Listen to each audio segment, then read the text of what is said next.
Tourism പദ്ധതിക്കായി ഒരുക്കിയ ഉപ്പുങ്കൽ പാലായിക്കൽ ഭാഗത്ത് ശുചിമുറി മാലിന്യം തള്ളുന്നത് പതിവാകുന്നു. അടുത്തടുത്ത ദിവസങ്ങളായി ഇത് മൂന്നാം തവണയാണ് ഇത്തരത്തിൽ മാലിന്യ നിക്ഷേപം നടക്കുന്നത്. തിങ്കളാഴ്ച പുലർച്ചെയാണ് ദുർഗന്ധം വമിച്ചതിനെ തുടർന്ന് നടത്തിയ പരിശോധനയിൽ മാലിന്യം തള്ളിയത് നാട്ടുകാരുടെ ശ്രദ്ധയിൽപ്പെട്ടത്. കക്കൂസ് മാലിന്യ നിക്ഷേപം പതിവായതോടെ മേഖലയിലെ ശുദ്ധജലത്തിന് നിറവ്യത്യാസമുണ്ടാവുകയും വെള്ളത്തിന് മുകളിൽ പാട കെട്ടുകയും ചെയ്യുന്ന സ്ഥിതിയാണ്.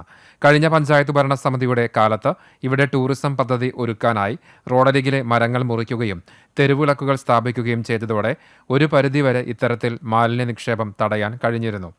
പ്രദേശവാസികൾ ഉറക്കമൊഴിച്ച് കാവലിരുന്ന് ഇതിനെ ചെറുത്തതിന്റെ അടിസ്ഥാനത്തിൽ പെരുമ്പടപ്പ് പോലീസിന്റെ സഹായത്തോടെ ഒരു വാഹനം പിടിച്ചെടുക്കുകയും ചെയ്തു. വിവരം നൽകിയ വ്യക്തിക്ക് പാരിതോഷികവും പഞ്ചായത്ത് നൽകിയിരുന്നു. നിലവിലെ ജലസ്രോതസ്സുകൾ മലിനമാകുന്നതോടെ ആരോഗ്യ പ്രശ്നങ്ങൾ ഉണ്ടാകുമോ എന്ന വലിയ ആശങ്കയിലാണ് പ്രദേശവാസികൾ. കുടിവെള്ളം മലിനപ്പെടുന്ന സാഹചര്യത്തെ അധികൃതർ ഗൗരവമായി കാണണമെന്ന ആവശ്യം ഇവർ മുന്നോട്ട് വയ്ക്കുന്നു. കഴിഞ്ഞ പഞ്ചായത്ത് ഭരണസമിതി ഡിഒമയുടെ പ്രത്യേക അനുവാദത്തോടെ ഹെൽത്ത് ഇൻസ്പെക്ടർ റോബിൻസന്റെ നേതൃത്വത്തിൽ 18ഓളം ആരോഗ്യ ജീവനക്കാരെ ഉൾപ്പെടുത്തി സർവേ നടത്തുകയും പ്രദേശത്തെ മാലിന്യമുക്തമാക്കാൻ ശ്രമിക്കുകയും ചെയ്തിരുന്നു.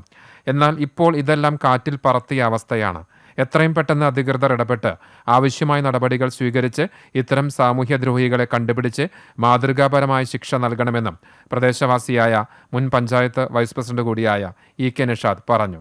ഇത്തരം ആൾക്കാർ ഈ നാടിനെ ദ്രോഹിക്കുന്ന സാമൂഹ്യദ്രോഹിയുടെ എണ്ണം വർദ്ധിച്ചു വരികയാണ്.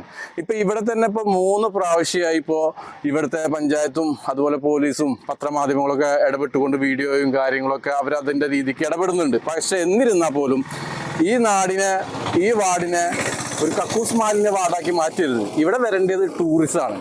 അപ്പോൾ ദയവ് ചെയ്ത് ഇവിടുത്തെ പഞ്ചായത്ത് അധികൃതരും അതുപോലെ ഇവിടെ നാട്ടുകാരെല്ലാവരും ഒന്നിച്ച് നിന്നുകൊണ്ട് ഇതിനെ നേരിടണം നമുക്ക്. കാരണം ഈ വെള്ളത്തിൽ ചവിട്ടിക്കൊണ്ട് എങ്ങോട്ടെങ്കിലും ഒന്ന് നീങ്ങിക്കഴിഞ്ഞാൽ അല്ലെങ്കിൽ കാല് വെച്ച് അതിന് ചൊറി ഏർപ്പെടുന്നുള്ളൊരു കംപ്ലൈൻറ്റ് വന്നതിൻ്റെ അടിസ്ഥാനത്തിൽ കഴിഞ്ഞ ഭരണസമിതി